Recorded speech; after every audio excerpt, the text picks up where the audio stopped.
Hello friends, welcome to only आईज हिंदी। सभी friends का बहुत बहुत स्वागत है। आज के इस सेशन में हम बात करने वाले हैं राज्य के नीति के निर्देशक सिद्धांतों के, यानी कि डीपीएसपी। इसे शॉर्ट में आप डीपीएसपी भी जानते हैं ना, directive principles of a state policy. तो पार्ट 3 की हमने लास्ट बात की थी, जिसमें कि हमने फंडामेंटल राइट्स के बारे में जाना था कि आखिर जो मौलिक अधिकार है वह क्यों होते हैं। क्लास थोड़ा सा लंबा था और उसमें देखो कुछ ऐसे और पॉइंट्स थे, कुछ और ऐसे प्रावधान थे, कुछ और बारीकियां थी जो आपको ध्यान देने की जरूरत है।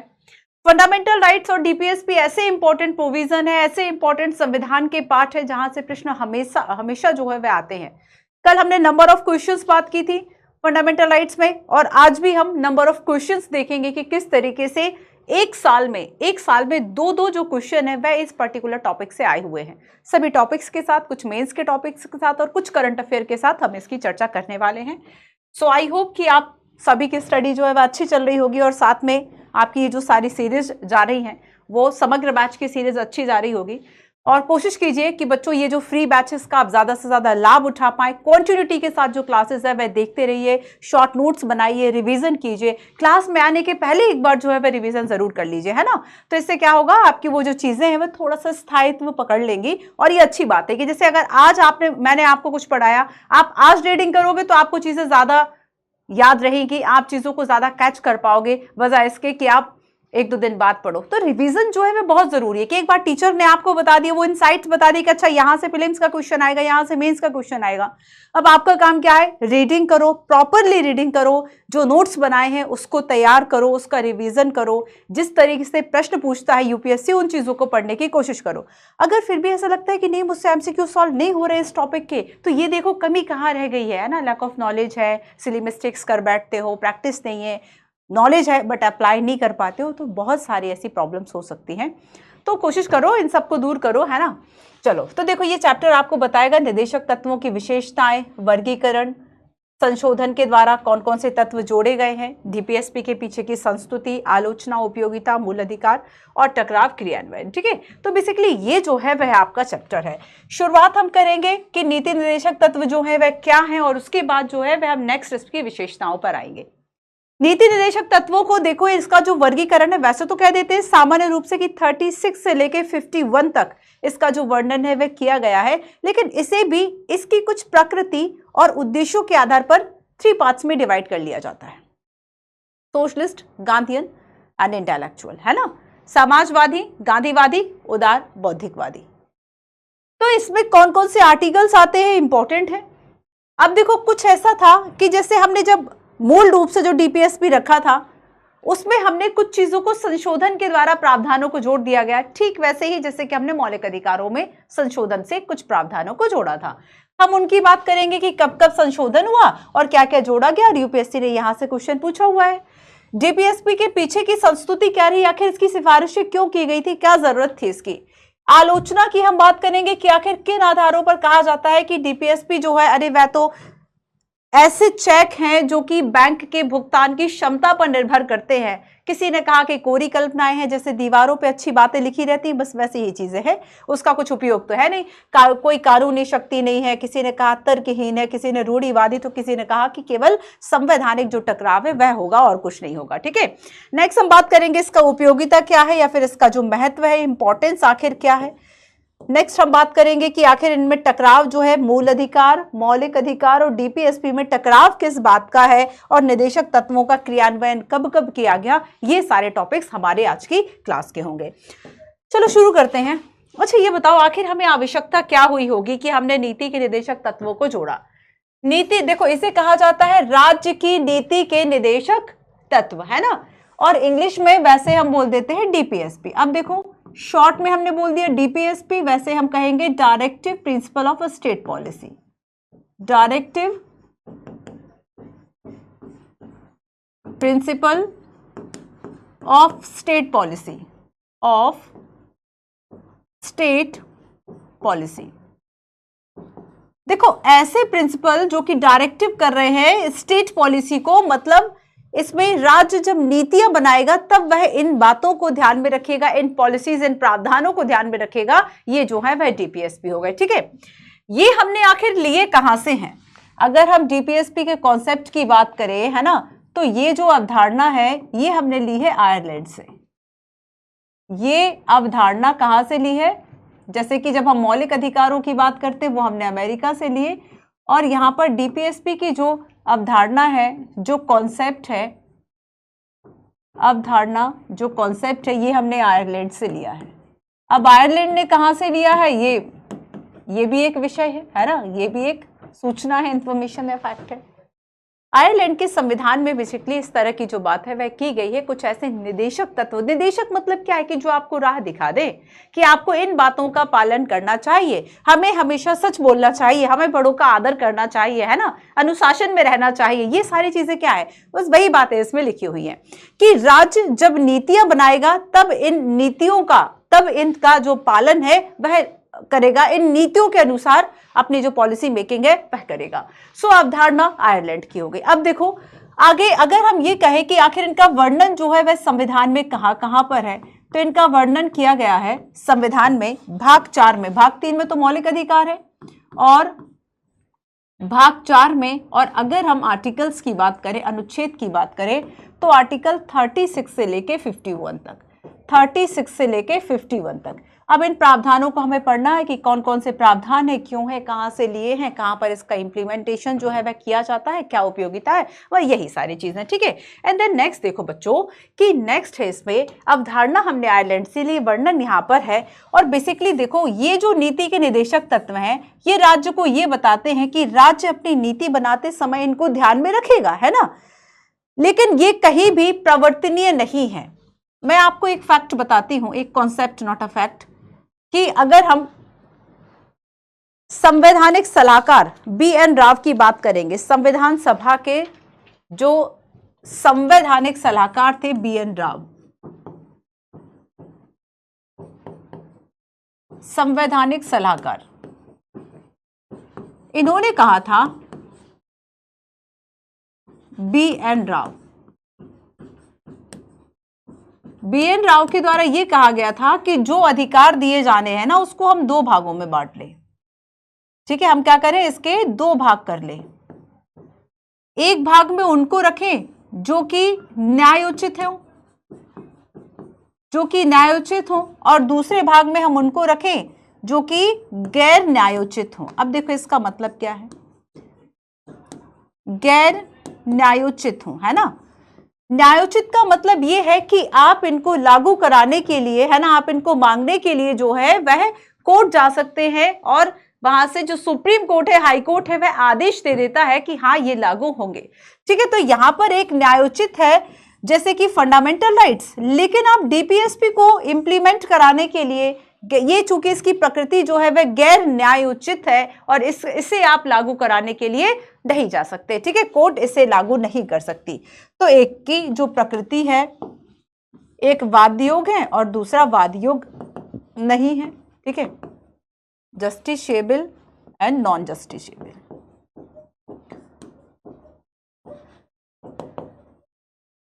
इसमें कहा गया कि 2 तरीके से हम जो अपने ये अधिकार हैं इनको बांट लें, है ना। कुछ ऐसे अधिकार रखें जो कि पार्ट 3 में हम रख दें, जो कि हमें तुरंत जो है वह देने हैं, तुरंत नागरिकों को देने हैं, इससे हम समझौता नहीं कर सकते। और दूसरा जिससे कि हम थोड़ा अगर रुक जाए तब भी हम दे सकते हैं, या फिर जब राज्य सक्षम हो जाए तब हम लोगों को दे सकते हैं। तो संवैधानिक सलाहकार BN राव ने यह कहा था कि हम क्या करें। अच्छा देखो हुआ क्या था ना कि जब संविधान सभा ने अधिकार बनाए, अधिकारों की पोटली बड़ी भारी हो गई थी, और वो इतनी भारी हो गई थी कि अब उठ नहीं रही थी। उठना इन सेंस कि राज्य के पास इतने संसाधन ही नहीं थे। अब देखो जैसे कि रोजगार का अधिकार या फिर मनरेगा, इस तरह की योजनाएं क्या शुरू में लागू की जा सकती थी? जब हमारा देश स्वतंत्र हुआ था, इंडिपेंडेंट इंडिया के सामने, एक नवोदित राष्ट्र के सामने इतने सारे चैलेंजेस थे, और उन चैलेंजेस को दूर करने के लिए हमारे पास पर्याप्त संसाधन नहीं थे। अगर हम ये कहें कि इनइक्वालिटी को दूर करेगा, आय की समानता के लिए जो है वह राज्य कोशिश करेगा, कहां से कर लेगा, कैसे कर लेगा? राज्य के पास उतने संसाधन नहीं है। राज्य के पास संसाधन उतने नहीं है, वह ये नहीं कर सकता, और इसलिए संविधान ने कुछ ऐसे निदेशक तत्वों को बनाया कि राज्य जब अपनी आगे नीतियां बनाएगा तब इनको ध्यान में रखेगा, लेकिन उसमें बाध्यता जो है वह नहीं रखी गई। अगर बाध्यता रख देते तो सरकार जो है वह उन सीमाओं, मतलब सरकार के लिए वो सीमा बन जाती, वो उनको फुलफिल नहीं कर पाते। अच्छा, इसका हम उद्देश्य की बात करते हैं। ये बताओ कि जैसे कि हमने फंडामेंटल राइट्स की बात की थी, फंडामेंटल राइट्स, मौलिक अधिकार, इनका उद्देश्य क्या था? Political democracy. भूल गए या फिर याद है? याद है ना? काफी बच्चों की आवाजें सुन ली मैंने।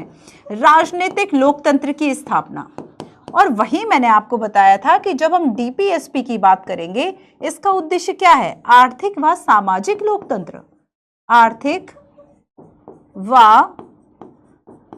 व सामाजिक लोकतंत्र की स्थापना, आर्थिक व सामाजिक लोकतंत्र की स्थापना। या एक बात और समझो, जो डीपीएसपी हैं ये बेसिकली पूरे इंटायर सोसाइटी के लिए होते हैं। अभी आगे हम बात करेंगे, ये समाज के कल्याण के लिए हैं, और इसलिए इस सेक्शन को हम वेलफेयर भी कहते हैं, कल्याणकारी राज्य। तो कल्याणकारी राज्य का जो कॉन्सेप्ट है वह किस में है? वह directive principle of state policy में है। ठीक है, कुछ और मैं आपको बातें बताती हूं। जरा इस प्रश्नों को देखो, इस क्वेश्चन को देखो जरा, 2015 का प्रश्न। राज्य के नीति निदेशक सिद्धांतों के संबंध में निम्न पर विचार कीजिए। 2 स्टेटमेंट हैं। 2015 का प्रश्न है, ये भी 2015 का प्रश्न है। कल्याणकारी राज्य का आदर्श पूछा है, वेलफेयर स्टेट।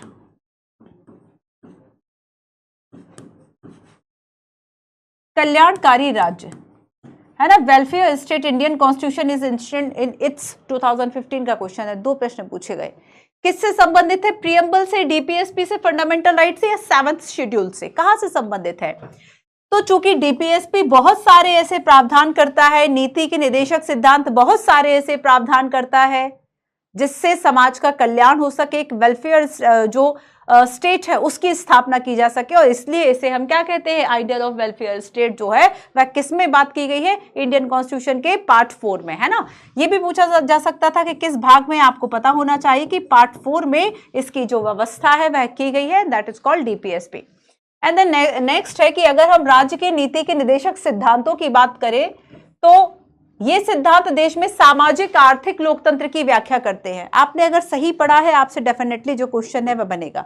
सामाजिक आर्थिक लोकतंत्र की व्याख्या करते हैं, और इन सिद्धांतों में निहित प्रावधान किसी भी न्यायालय के द्वारा लागू नहीं है, किसी भी न्यायालय के द्वारा जो है इनको लागू नहीं किया गया है।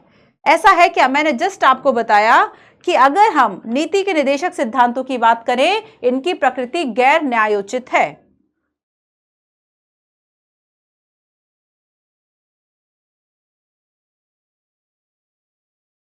इन्हें लागू कराने के लिए, अच्छा मैं आपको अभी करंट अफेयर लेटेस्ट बताती हूँ।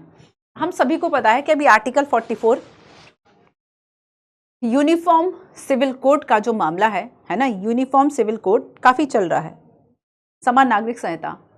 सरकार बार बार कह रही है कि हाँ ये जो है वह होना चाहिए, जरूरत महसूस हो रही है। आर्टिकल 44, तो अब यहां पर यूपीएससी ने से प्रीलिम्स में भी क्वेश्चन पूछा और मेंस में भी क्वेश्चन पूछा। ठीक है, तो आपको क्या करना है कि जो भी चीजें करंट अफेयर में चल रही हैं उनको भी ध्यान में रखना है। इसके पहले शायद 15-16 में यूपीएससी यहां से प्रश्न जो है वह मेंस में पूछ चुका है, अभी प्रश्न आपको दिखाऊंगे।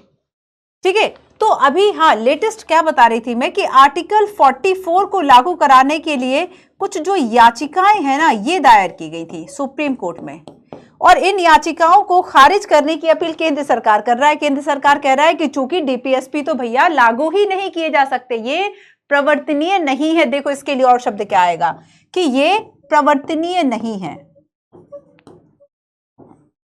प्रवर्तनीय नहीं है, इनको लागू नहीं कराया जा सकता। ये डीपीएसपी के बारे में कहा जा रहा है, प्रवर्तनीय या लागू है ना, तो आप इसको लागू कराने के लिए कोर्ट नहीं जा सकते। सिद्धांत सामाजिक आर्थिक लोकतंत्र की व्याख्या करते हैं और ये किसी भी न्यायालय के द्वारा लागू नहीं किए जा सकते।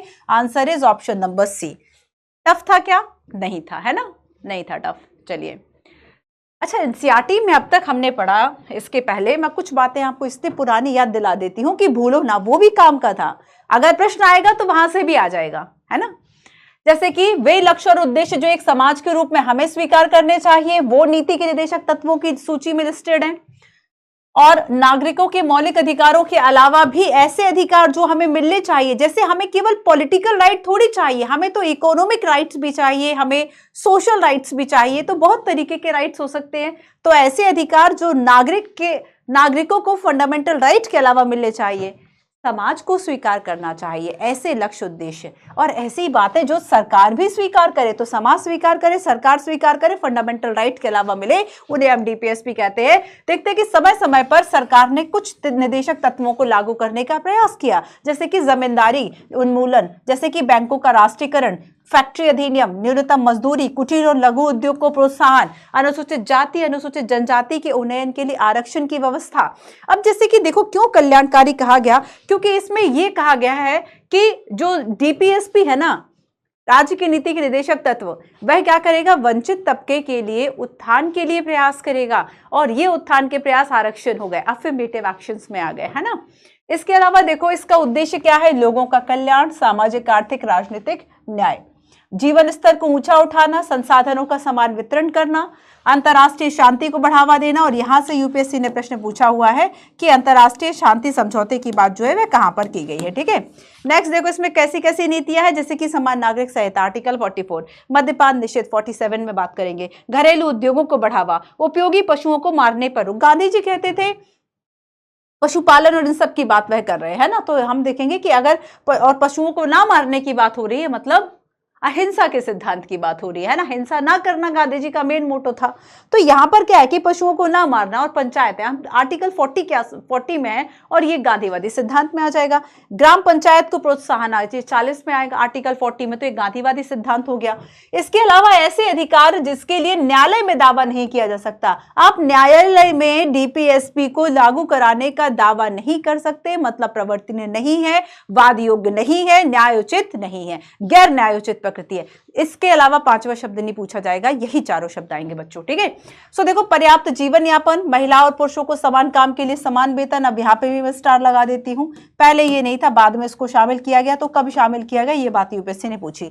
आर्थिक शोषण के विरुद्ध अधिकार, काम का अधिकार, और 6 वर्ष से कम आयु के बालकों के लिए, है ना, ये मत सोचना बालिकाएं नहीं है, 6 वर्ष से कम आयु के बालकों के लिए प्रारंभिक बाल अवस्था और देखरेख की शिक्षा, ठीक है। तो ये जो है वह नीति के निर्देशक सिद्धांत। अब देखो जो हमने फंडामेंटल राइट्स देखे थे, इसमें हम थोड़ा सा ना एक डिफरेंस देख लेते हैं, आप आसानी से समझ पाएंगे कि जब हम फंडामेंटल राइट्स की बात करेंगे और जब हम डीपीएसपी की बात करेंगे, इन दोनों में अंतर आखिर है क्या, ठीक है।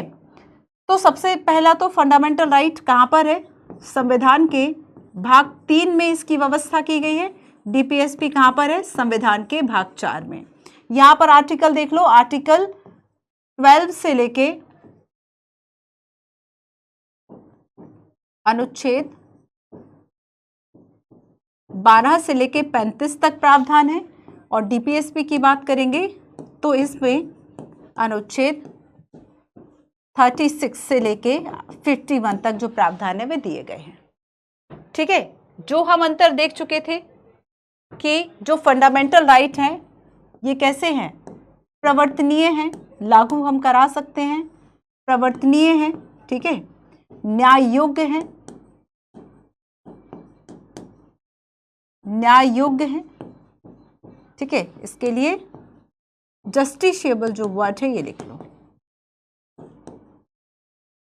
और वही जब हम डीपीएसपी की बात करेंगे, इनकी प्रकृति कैसी है, गैर न्यायोचित है, ठीक है, गैर न्यायोचित है, वाद योग्य नहीं है, मतलब आप यहाँ पे सुप्रीम कोर्ट या जाकर ये लागू नहीं करवा सकते, वाद नहीं कर सकते, तो वाद योग्य नहीं है।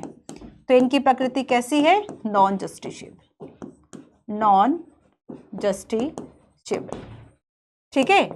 अब एक बात और देखो, फंडामेंटल राइट की अगर हम बात करें, ये समटाइम्स क्या होता है, एक नेगेटिव ऑब्लिगेशंस टाइप पे है। फंडामेंटल राइट से अगर कोई नीति ऐसी बनाता है, सरकार के द्वारा कोई ऐसी नीति, कोई ऐसा लॉ मेकिंग किया जाता है जो कि फंडामेंटल राइट का वायलेशन करता हो, अगर फंडामेंटल राइट का वायलेशन होगा तब ऐसी नीति को शून्य घोषित किया जाता है। तो यहां पर क्या है कि बेसिकली फंडामेंटल राइट जो है ना, ये राज्य पर कुछ सीमाएं आरोपित कर रहे हैं, और इसलिए हम इसकी प्रकृति को कुछ ऐसे हैं जिसे कि हम नकारात्मक विशेषताओं वाला कहते हैं, नकारात्मक विशेषताओं वाला कहते हैं। ठीक है, तो ये नकारात्मक क्यों है, इसे नेगेटिव ऑब्लिगेशन समटाइम कहा जाता है। ठीक है, नेगेटिव ऑब्लिगेशंस। ये नेगेटिव ऑब्लिगेशंस किसके लिए, सरकार के लिए, क्योंकि सरकार को कुछ करने से रोकते हैं। तो सरकार को क्या करने से रोक रहे हैं, ऐसी नियमों को, ऐसी विधियों को बनाने से रोकते हैं जो कि फंडामेंटल राइट का वायलेशन हो। अब सेम हम डीपीएसपी की बात करते हैं, तो इसका बेसिकली जो प्रकृति है ये सकारात्मक है। सकारात्मक क्यों है, क्योंकि ये राज्य को कल्याण के लिए कुछ दिशा निर्देश देते हैं। सकारात्मक क्यों है, क्योंकि राज्य को कुछ कल्याण हेतु, राज्य को कल्याण हेतु निर्देश देते हैं। ठीक है, निर्देश देते हैं कि आप इस तरीके से नीतियां बनाइए कि जो पिछड़ा वर्ग है या फिर ऐसा है उसका उत्थान हो सके। तो ये सकारात्मक नकारात्मक हो गया। ठीक है, तो फंडामेंटल राइट और इन दोनों में ये एक बड़ा अंतर हो जाता है। इसके अलावा जब हमने इन दोनों के उद्देश्य की बात की थी, तो जो फंडामेंटल राइट है इसका उद्देश्य क्या होगा, पॉलिटिकल डेमोक्रेसी, पॉलिटिकल डेमोक्रेसी। और वहीं जब हम डीपीएसपी की बात करेंगे, इसका उद्देश्य क्या होगा, social and economic democracy, social and economic democracy को स्टैब्लिश करना, सामाजिक एंड आर्थिक लोकतंत्र जो है उसको स्टैब्लिश करना, ये जो है वह डीपीएसपी का होगा। ठीक है, क्लियर है। फंडामेंटल राइट और डीपीएसपी, कुछ बातें हमने की कि क्या आखिर इनमें जो है एक अंतर है। अब आगे हम चलते हैं। ठीक है, आगे कुछ हम विशेषताओं की बात कर लेते हैं कि आखिर नीति की निर्देशक सिद्धांतों की जो विशेषताएं हैं वह क्या है। देखो, सबसे पहली बात जो अब तक हमने देखा कि ये directive principle of state policy है। विशेषताओं में पहली विशेषता क्या हुई कि नीतियों और कानूनों को प्रभावी करते समय या प्रभावी बनाते समय इन तत्वों को ध्यान में रखा जाएगा। तो पहला यहां पर क्या है कि राज्य द्वारा, पहली विशेषता क्या है, राज्य द्वारा नीतियां बनाते समय, राज्य द्वारा नीतियां बनाते समय इन्हें ध्यान में रखा जाएगा, इन्हें ध्यान में रखा जाएगा। ठीक है, कोई बाध्यता नहीं थोप रहे हैं, बाध्यता नहीं थोप रहे हैं, बट हाँ, नीतियां जब राज्य बनाएगा इनको ध्यान में रखेगा। और ये बेसिकली एक संवैधानिक निर्देश है जो कि विधायिका, कार्यपालिका और प्रशासनिक से कुछ ऐसी सिफारिशें करते हैं। ठीक है, जो सिफारिश करते हैं। आर्टिकल 36 कहता है कि राज्य शब्द, देखो अब यहाँ पर अगर हम आर्टिकल 36 की बात करेंगे, 36 से शुरू है। आर्टिकल 36 कहता है कि राज्य जो है वो क्या करेगा, कल्याणकारी राज्य के लिए इन पॉलिसीज को ध्यान में रखेगा। तो आर्टिकल 36 में राज्य शब्द का क्या मतलब है, आर्टिकल 36 में राज्य शब्द का वही मतलब है जो मूल अधिकारों में भाग 3 में है, भाग 3 में आर्टिकल 12 में। याद आया, मौलिक अधिकारों को पढ़ते समय हमने जाना था कि 12 से 35 तक वर्णन है, पर 12 अनुच्छेद 12 आर्टिकल 12 क्या कहता है, स्टेट वर्ड को परिभाषित करता है कि बार बार राज्य राज्य तो कह रहे हैं, बट राज्य का मतलब क्या है। क्या केंद्र की विधायिका शामिल होगी, क्या राज्य की विधायिका शामिल होगी, क्या स्थानीय सरकारें, ट्रिब्यूनल्स या ऐसी कोई एजेंसी जिसे संसद या फिर जो है उच्चतम न्यायालय अधिकृत कहे कि वह राज्य के साथ मिलकर काम कर रही है, वो अगर हनन करेगी तो उसके खिलाफ दावा पेश किया जा सकता है। वो सभी जो है राज्य की श्रेणी में आएंगे। तो आर्टिकल 36 में फिर से जो यहां पर राज्य शब्द की बात की गई है, ठीक है, कि राज्य ऐसा करेगा, तो राज्य शब्द का याद रखना परिभाषा नहीं है। अगर प्रश्न आ जाए कि आर्टिकल 36 में राज्य की परिभाषा है, गलत हो जाएगा। राज्य की परिभाषा नहीं है, इसमें ये बताए कि वहां लिखा है वहां पढ़ लो। ठीक है, सो राज्य शब्द का अर्थ वही होगा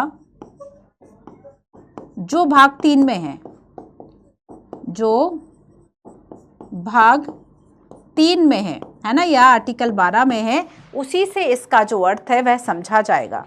क्लियर है? ठीक है, अब चलो नेक्स्ट हम देखते हैं। कहा जाता है कि ये जो निदेशक तत्व हैं, ये आलोचना भी बेसिकली इसकी की जाती है, तो पॉजिटिव नेगेटिव दोनों ही चीजों को हम विशेषताओं में पढ़ लेते हैं। ठीक है, निदेशक तत्वों को कहा जाता है कि ये भारत शासन अधिनियम 1935 के अनुदेशों की तरह है। निदेशक तत्वों के बारे में कहा जाता है कि ये government of India act, Bharat शासन अधिनियम, कुछ लोगों ने तो कहा था कि इसकी कार्बन कॉपी है, 1935 के अनुदेशों के समान है। ठीक है, बस अंतर ये है, अनुदेशों के समान है, निर्देशों के समान है।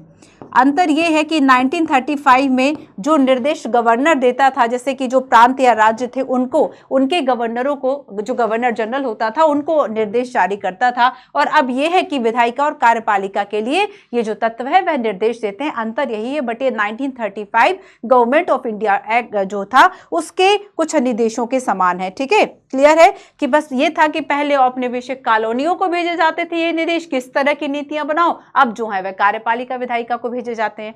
देखो, तीसरी बात इसमें कही जाती है कि बेसिकली इनका जो मेन उद्देश्य है सामाजिक आर्थिक लोकतंत्र की स्थापना, ये इसकी विशेषता है। सामाजिक आर्थिक लोकतंत्र, सामाजिक आर्थिक लोकतंत्र की स्थापना के लिए कई सारे जो प्रावधान है वह किए गए हैं, है ना। सामाजिक आर्थिक लोकतंत्र की स्थापना के लिए ये बहुत ज्यादा महत्वपूर्ण है, और इनका उद्देश्य आदर्श, स्वतंत्रता, समानता, मतलब वो सारी चीजें जो प्रस्तावना में भी लिखी गई हैं। प्रस्तावना में बात की गई ना, सामाजिक आर्थिक राजनीतिक न्याय, तो राजनीतिक की तो बात वहां पर हो गई, अब इसमें सामाजिक और आर्थिक न्याय जो प्रस्तावना में उल्लेखित है उसकी भी बात यहाँ पर की जाती है। तो यहाँ पे कहा जाता है कि सामाजिक आर्थिक लोकतंत्र की बात हो रही है, तो यहां पर याद रखना वेलफेयर स्टेट का कॉन्सेप्ट यहीं से आ रहा है, जो कि यूपीएससी ने प्रश्न भी पूछा था, है ना। वेलफेयर स्टेट, कल्याणकारी राज्य की संकल्पना, कल्याणकारी राज्य की संकल्पना कहां से हो रही है, यहीं से शुरू हो रही है। ठीक है, अब देखो नेक्स्ट है इसमें कि बेसिकली ये जो निदेशक तत्व है इनकी प्रकृति कैसी है, गैर न्यायोचित है, जो हमने पहले भी पढ़ चुके हैं हम, कि इसको नहीं समझाती हूं, बस लिख लो, इनकी प्रकृति कैसी है, गैर न्यायोचित है, गैर न्यायोचित प्रकृति है। साथ ही ये बात भी याद रखना कि ये बेसिकली कानूनी रूप से बाध्य नहीं है, है ना, बल्कि ये एक नैतिक आदर्श की तरह होते हैं। तो निदेशक तत्व क्या है कि देश के शासन में मूलभूत हैं और इन्हें अपनाना एक नैतिक दायित्व है। तो एक नैतिकता की तरह बेसिकली इनको कंसीडर किया जाता है, जैसे कि आर्टिकल 37 कहता है कि निदेशक तत्व देश के शासन में मूलभूत है और विधि बनाते समय इनको ध्यान में रखा जाएगा। 36 में तो बात की गई, राज्य शब्द का वही अर्थ होगा जो कि भाग 3 में है ना। और यहाँ पर आर्टिकल 37 क्या कह रहा है, आर्टिकल 37 कह रहा है कि नीति बनाते समय जो डीपीएसपी है, ठीक है, ये मूलभूत है, मतलब इसको ध्यान में रखा जाएगा, इसके बेस पे नीतियां बनाई जाएंगी, है ना। एक मूलभूत तत्व है, ये इसकी कुछ विशेषताएं हैं, ये इसकी कुछ विशेषताएं हैं, ये आर्टिकल 37 कह रहा है। ठीक है, आर्टिकल 37 कह रहा है प्रकृति गैर न्यायोचित है, ये सारी बातें हमने कर ली। चलिए अब देखो प्रश्न देखो जरा, ये तो खैर अधिकार कर्तव्यों का है, इसको हटा देते हैं, मौलिक कर्तव्यों में बता दूंगी। भारतीय संविधान के तहत धन का संकेंद्रण किसका उल्लंघन करता है, 2021 का क्वेश्चन है। देखो एकदम सिंपल, एक वन लाइनर क्वेश्चन है, बस हाँ थोड़ा सा तो है कि आखिर उसमें ये पूछ लिया कि धन का जो संकेंद्रण है, अगर आपको आर्टिकल याद होगा, अगर आपने डीपीएस भी पढ़ा होगा, आप समझ जाएंगे कि ये किस आर्टिकल में है। ठीक है, चलो इसके अलावा ये क्वेश्चन मैं आपको बताऊंगी। 2020 का एक और प्रश्न देखो, भाग 4 की बात की गई है, अगर आपको पता होगा, पता ही नहीं होगा कि भाग 4 में क्या है, भले आपने राज्य की नीति के निर्देशक सिद्धांत पढ़े हुए हैं, आप क्वेश्चन का आंसर नहीं कर पाओगे, ठीक है।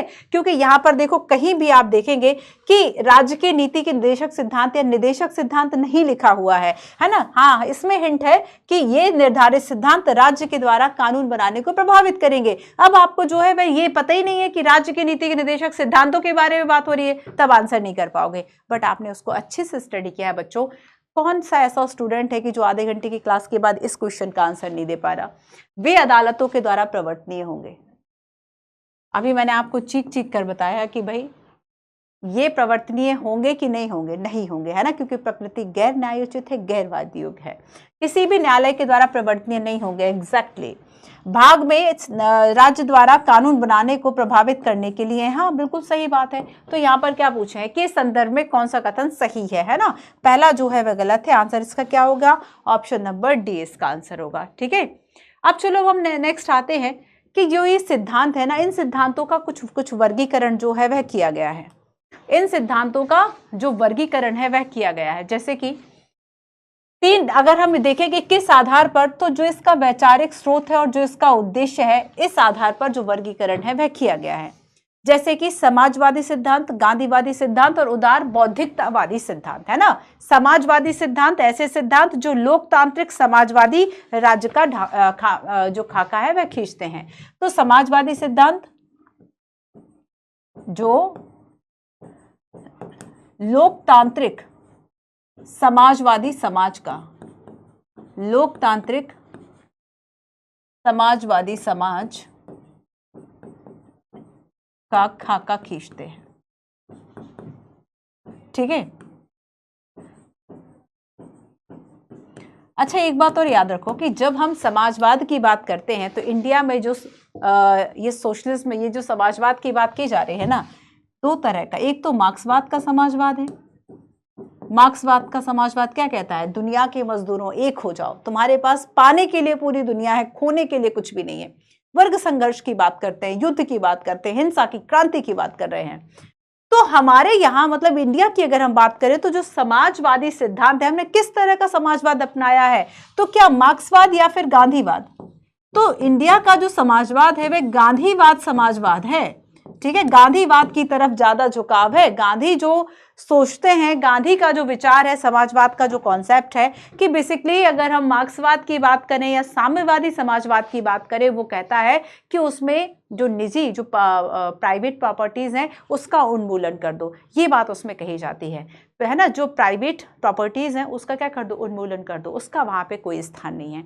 लेकिन देखो, और राज्य जो है वो सब कुछ होगा। मार्क्सवादी समाजवाद की बात करें, कहता है कि जो प्राइवेट प्रॉपर्टीज है ना, यही असमानता की जड़ है, इन्हें खत्म कर दो। पर गांधीवादी समाजवाद की हम बात करेंगे, ऐसा नहीं मानता, है ना। तो इंडिया के द्वारा एक मिश्रित जो समाजवाद है उसकी परिकल्पना की गई, जिसमें निजी संपत्तियां हैं और राज्य का स्वामित्व भी है ना, निजी स्वामित्व भी है। इंदिरा गांधी ने एक बड़ा ही अच्छा स्टेटमेंट दिया था कि हमारा जो समाजवाद है वो हमारा अपना ही प्रोडक्ट है। हमारा समाजवाद हमारा अपना ही प्रोडक्ट है। हमने देश की आवश्यकताओं के अनुसार उस समाजवाद को अपनाया। केवल राष्ट्रीयकरण करना हमारा उद्देश्य नहीं है ना। तो यहां पर कहा कि हम आवश्यकता के अनुसार उन क्षेत्रों का राष्ट्रीयकरण करेंगे जिनकी हमें आवश्यकता महसूस होगी। तो हमारा अपना ही एक अपना ब्रांड है समाजवाद का। ऐसी बात इंदिरा गांधी जी के द्वारा की जाती है। तो समाजवादी सिद्धांत ऐसे सिद्धांतों की बात करेगा, ठीक है, जो कल्याणकारी राज्य की स्थापना के लिए होंगे। अब देखो, गांधीवादी सिद्धांत की बात करेंगे, ऐसे सिद्धांत जो गांधीवादी विचारधारा पर आधारित हैं। गांधीवादी विचारधारा, गांधीवादी विचारधारा पर आधारित हैं, ठीक है। गांधी जी के विचारों से प्रभावित है, या गांधी सोचते थे कि जिस तरह का भारत होना चाहिए, जिस तरह का संविधान होना चाहिए। तो बेसिकली गांधी के सपनों को साकार करने के लिए कुछ विचारों का जो समावेश है वह हमने किया है ना। जैसे कि इसमें हम देखते हैं कौन सा आर्टिकल आएगा, अनुच्छेद 40, ठीक है, आर्टिकल 40 जिसमें ग्राम पंचायतों की बात, क्योंकि गांधी जी विकेंद्रीकरण के समर्थक थे। आर्टिकल 43, इसमें वह सहकारी समितियों और इन सब के कुटीर उद्योगों की बात करते हैं। 46, 48, 46 और 48 ये कुछ ऐसे आर्टिकल्स हैं जो कि गांधीवादी विचारधारा से संबंधित हैं। अब देखो उदारवादिता की विचारधारा से जो संबंधित है, बौद्धिकवादी उदार बौद्धिकवादी की बात करेंगे जो उदारवादी विचारधारा से संबंधित है, उदारवादी विचारधारा से संबंधित हैं, जैसे कि समान नागरिक संहिता, यूनिफॉर्म सिविल कोड, है ना, समान नागरिक संहिता, ये किससे संबंधित है, जैसे कि उदारवादी विचारधारा से संबंधित है। या फिर कृषि और पशुपालन में हम देखेंगे वैज्ञानिक प्रणालियों का यूज करना, पर्यावरण संवर्धन, अंतरराष्ट्रीय शांति और सुरक्षा, इस तरह की बातें उदार बौद्धिकवादी सिद्धांतों में आएंगे। ठीक है, विस्तार से मैं आपको बता देती हूँ, थोड़ा थोड़ा आप समझ गए होंगे कि क्या क्या जो है इसमें आएगा और किस तरीके से ये जो वर्गीकरण है वह किया गया है। ठीक है, अब आपको ध्यान से पढ़ना है। देखो समाजवादी सिद्धांत में ये सारे आर्टिकल्स आएंगे। क्या क्या होगा समाजवादी सिद्धांत में? आर्टिकल होगा 38, आर्टिकल होगा 39, आर्टिकल होगा 41, आर्टिकल होगा 42, 43, 43A, 47। मतलब एक समाज के संबंधित जब समाज की ज्यादा बात होगी तब इस तरह के जो आर्टिकल्स हैं उसका प्रयोग होगा। जैसे कि आर्टिकल 38 कहता है कि जो राज्य है वह सामाजिक, आर्थिक और राजनीतिक न्याय की बात करेगा और ये सुनिश्चित करने के लिए आय, स्थिति, सुविधा, अवसरों और असमानताओं को कम करेगा, सामाजिक व्यवस्था को सुरक्षित संरक्षित करेगा, लोगों के कल्याण को बढ़ावा देगा। सामाजिक, आर्थिक, राजनीतिक न्याय, आर्टिकल 38। प्रश्न पे वापस आ जाओ,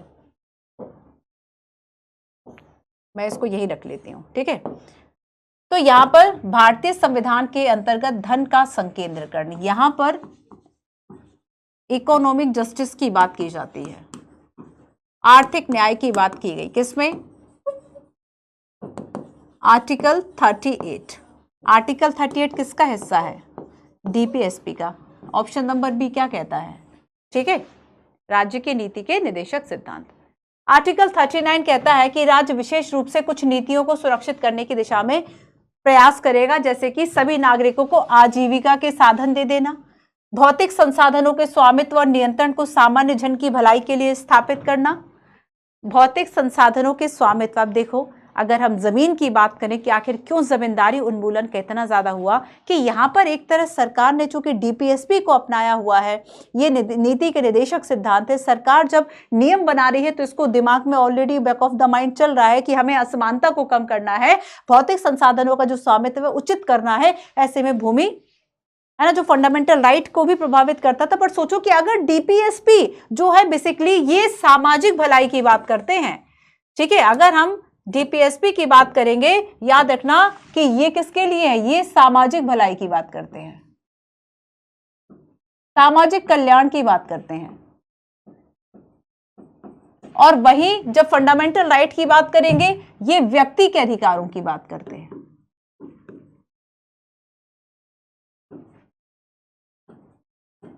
ये व्यक्ति के अधिकारों की बात करते हैं।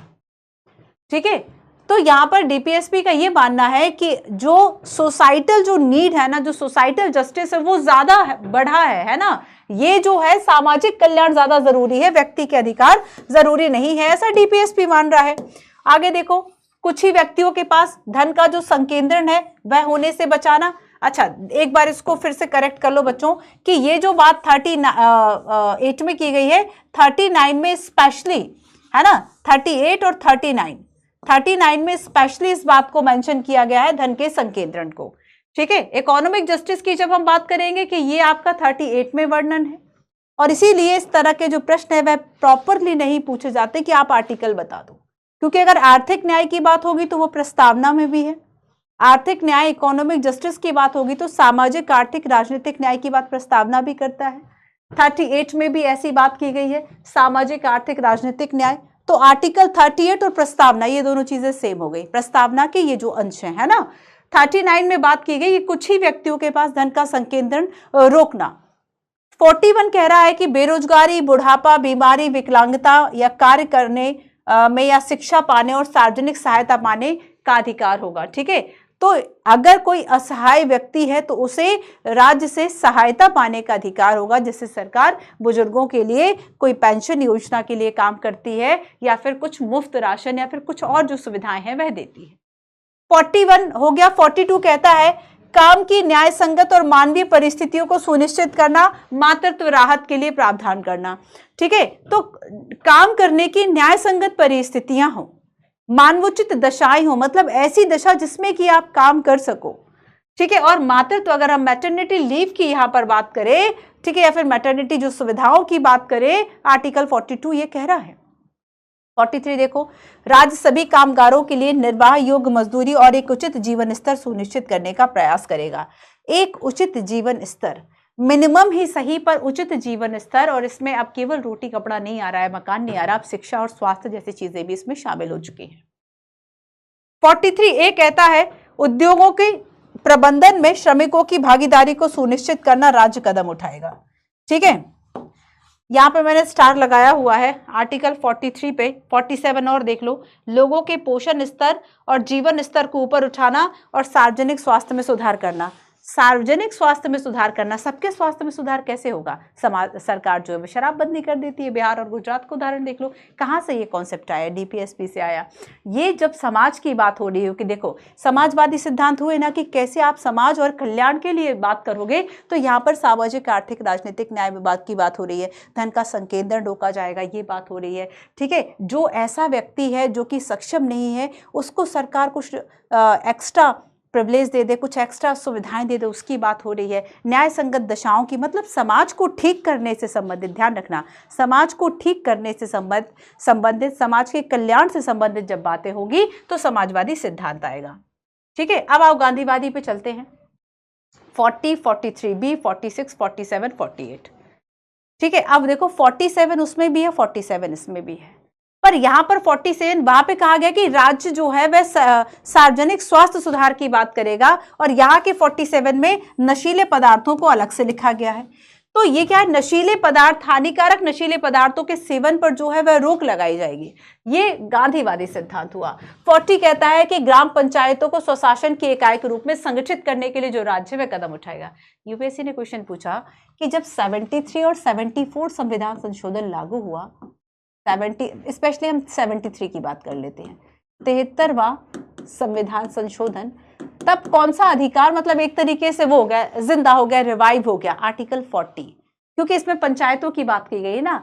राज्य ग्राम पंचायतों को स्वशासन की इकाई के रूप में संगठित करने के लिए कदम उठाएगा।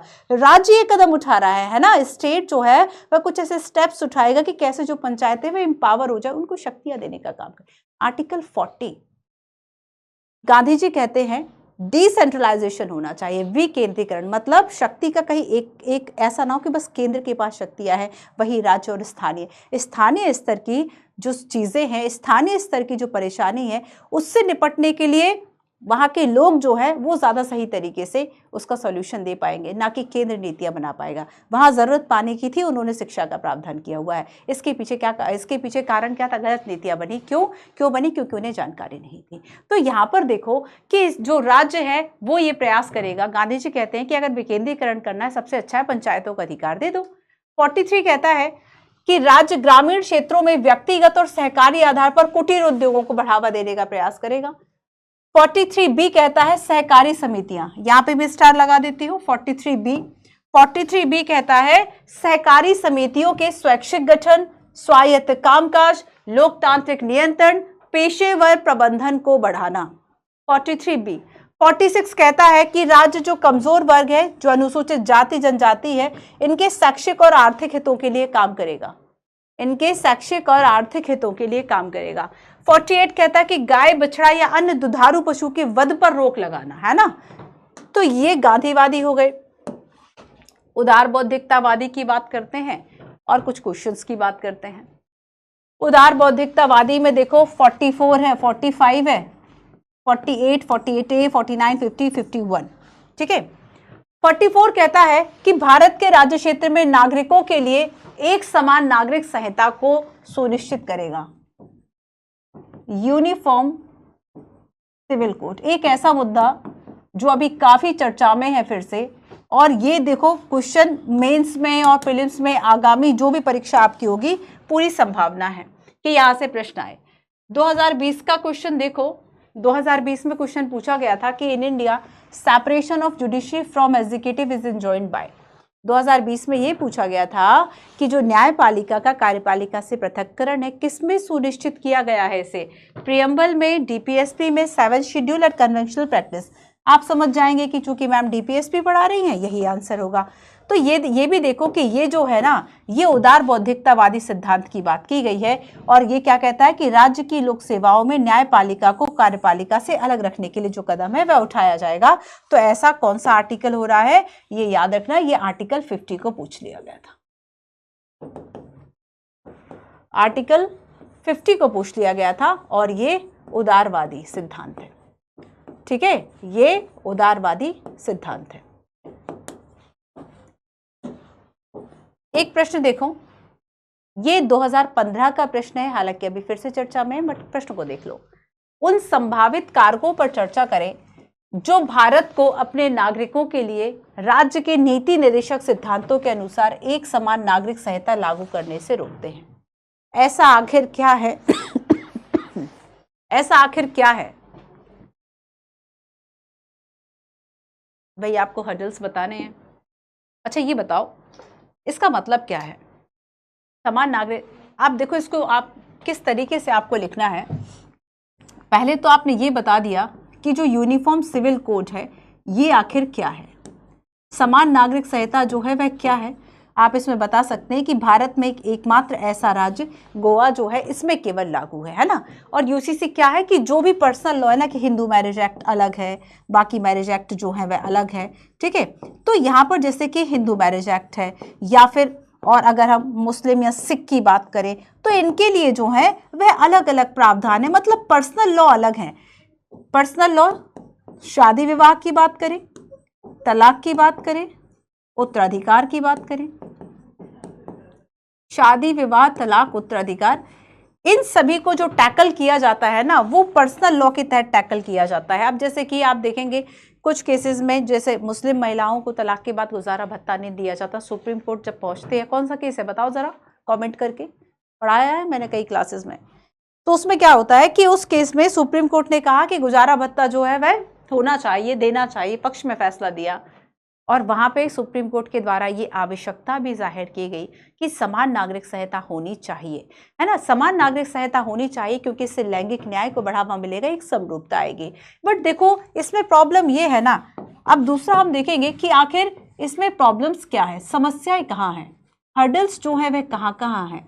तो देखो अगर हम एक समान करेंगे तो कौन अपना धर्म छोड़ेगा, कौन अपने धर्म की को जो है उसके नियम को तोड़ेगा, है ना। तो यहाँ पर देखो अगर ये कहा जाता है, देखो धर्मनिरपेक्षता से जोड़कर भी पूछा जा सकता है कि एक तरफ तो आप धर्मनिरपेक्षता की बात करते हो, ठीक है, तो धर्मनिरपेक्षता और समान नागरिक संहिता इनका बड़ा बैर है। एक बार एक जगह आप कह रहे हो कि हमें अपने धर्म को मानने, उसके हिसाब से आचरण करने, प्रचार प्रसार सबकी स्वतंत्रता है, और दूसरी तरफ आप कह रहे हैं कि समान नागरिक संहिता तो जो पर्सनल लॉ से चल रहा था अब वो एक समान उससे चलेगा। तो एक तो धर्मनिरपेक्षता की बेसिकली सभी धर्मों की एक सामान्य सहमति का अभाव है, सामान्य सहमति का अभाव है, ठीक है। सैद्धांतिक रूप से अच्छा है बट व्यवहारिक पक्ष इसका बड़ा मुश्किल है।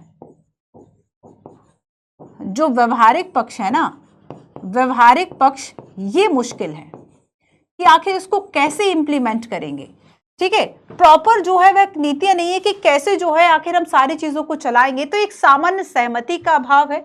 व्यवहारिक जो पक्ष है ये इसमें काफी मुश्किल है। इसके अलावा हम देखेंगे कि देखो जैसे कि धार्मिक स्वतंत्रता की हमने बात की कि धर्मनिरपेक्षता, धार्मिक स्वतंत्रता जो है ये बेसिकली जब ये मुद्दा उठता है ना तो इस तरह की जो बहस है वह तेज हो जाती है कि अगर सेकुलर स्टेट है तब क्यों सारी चीजें एक कर रहे हो, ठीक है। तो यहाँ पर ये आपको याद रखना है। सो समान नागरिक संहिता से अच्छा हमने अगर विविधता को जो है वह अपने बुनियादी मूल्य के रूप में रखा कि जो विविधता है, भारत विविधता वाला देश है, अनेकता में एकता, है ना। तो इसे विविधता के लिए खतरे के रूप में देखा जाता है कि ठीक है, समाज विविध है, अपने अपने नियम से चल रहा है, चलने दो, तो विविधता के लिए इसको एक खतरे के रूप में देखा जाता है। ठीक है, तो ये कुछ ऐसी प्रॉब्लम्स है। बाकी आप इनका सॉल्यूशन भी थोड़ा सा बता सकते हैं लास्ट में कि सुप्रीम कोर्ट के द्वारा इन डिसीजंस में ये एक प्रॉपर, इसके लिए आप बता सकते हैं थोड़ा सा लास्ट में, गो हेड में आवश्यकता पर बात कर सकते हैं और आवश्यकता में आप सुप्रीम कोर्ट की बात कर सकते हैं। इसके फायदे भी बता सकते हैं यूसीसी के। तो आप बताइए कि भाई सुप्रीम कोर्ट के द्वारा कई केसेस में इस बात की आवश्यकता महसूस हुई कि जो यूसीसी है वह होना चाहिए।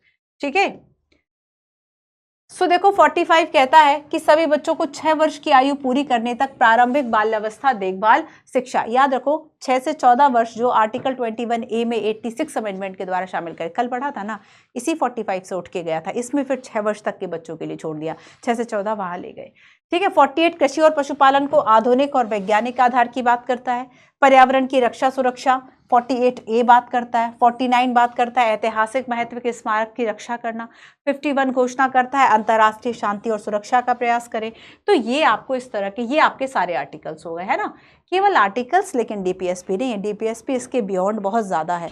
कुछ बच्चे सोचते हैं कि केवल आर्टिकल पढ़ लो, नहीं भाई, केवल आर्टिकल, इसका महत्व, इसकी उपयोगिता, इसकी आलोचना, हर एक चीज जरूरी है। क्वेश्चन कहाँ से आएगा हम नहीं जानते, है ना। हाँ, ये है कि अगर मेंस में क्वेश्चन लिखने आएगा तब आर्टिकल तो आपसे नहीं पूछे जा रहे, आपसे पूछा जाएगा इस तरह का प्रश्न कि आखिर जो समान नागरिक संहिता है इस सिद्धांत के अनुसार समान नागरिक संहिता लागू करने से रोक रहा है, अब रीजन दे दो। ठीक है, चलो आगे हम चलेंगे। मैंने जहां जहां स्टार लगाए हैं वो उसमें कुछ ना कुछ संशोधन के द्वारा जोड़ा गया, 42, 44, 86, है ना, एंड 2002 में जो 86वां संविधान संशोधन हुआ, ये कुछ ऐसे संविधान संशोधन हैं जिनके द्वारा कुछ कुछ तत्वों को जोड़ा गया। एक मैं आपको क्वेश्चन दिखाती हूँ, क्वेश्चन देखो, प्रश्न पूछा है 2017 का है कि 42वें संविधान संशोधन के द्वारा कौन सा सिद्धांत जोड़ा गया। 17 में पूछा गया था। पुरुष और महिला दोनों को समान कार्य के लिए समान वेतन, उद्योगों के प्रबंधन में श्रमिकों की भागीदारी, उद्योगों के प्रबंधन में श्रमिकों की भागीदारी। ठीक है, तो यहां पर आपको कहीं दिख रहा है क्या, उद्योगों के प्रबंधन में श्रमिकों की भागीदारी, है ना। तो 43A की अगर हम बात करेंगे, 43 में उद्योगों के प्रबंधन में श्रमिकों की भागीदारी की जो बात है वह कही गई है, तो ये 42वें संविधान संशोधन का विषय होगा। ठीक है, इसके अलावा और देखो 39A गरीबों के लिए निःशुल्क कानूनी सहायता, गरीबों के लिए निःशुल्क कानूनी सहायता व परामर्श की जो व्यवस्था है वह की गई है। 43A उद्योगों में प्रबंधन में श्रमिकों की भागीदारी की बात करेगा। 48A पर्यावरण की रक्षा और उसमें सुधार की बात करेगा। ठीक है, तो यहाँ पर ये जो अधिकार है वह 42 से जोड़े गए। अगर हम 86 कॉन्स्टिट्यूशन की बात करें, 86 कॉन्स्टिट्यूशनल अमेंडमेंट की, तो इसमें आर्टिकल 45 की विषय वस्तु को बदला और प्रारंभिक शिक्षा को 21 के अंतर्गत एक मौलिक अधिकार बना दिया।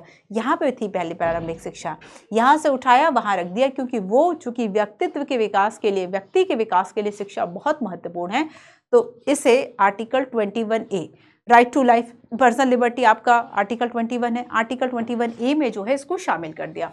और देखो अगर हम 42वें संविधान संशोधन 1976 की बात करें, अच्छा इसमें ये हो गया, ये डबल हो गया, ठीक है, छोड़ दो इसको। 44 की बात करते 77 में, इसमें क्या किया, अनुच्छेद 38 को शामिल किया गया। ये घोषित करेगा कि राज्य विशेष रूप से आय में आर्थिक असमानताओं को कम करने का प्रयास करेगा और व्यक्तियों के बीच नहीं बल्कि पूरे समूह के बीच स्थिति, सुविधाओं और अवसर की असमानता को खत्म करने का प्रयास करेगा। तो यहाँ पर ये भी आपको याद रखना है, ठीक है, क्लियर। तो ये 44, 42, 86। अब हम नेक्स्ट आते हैं कि आखिर इन निदेशक सिद्धांतों के पीछे सिफारिश जो है वह आखिर क्या रही, है ना, निदेशक सिद्धांतों के पीछे क्या सिफारिश रही, क्या संस्तुति रही। तो सबसे पहले हमने देखा कि जो BN राव है, संवैधानिक सलाहकार BN राव, संवैधानिक सलाहकार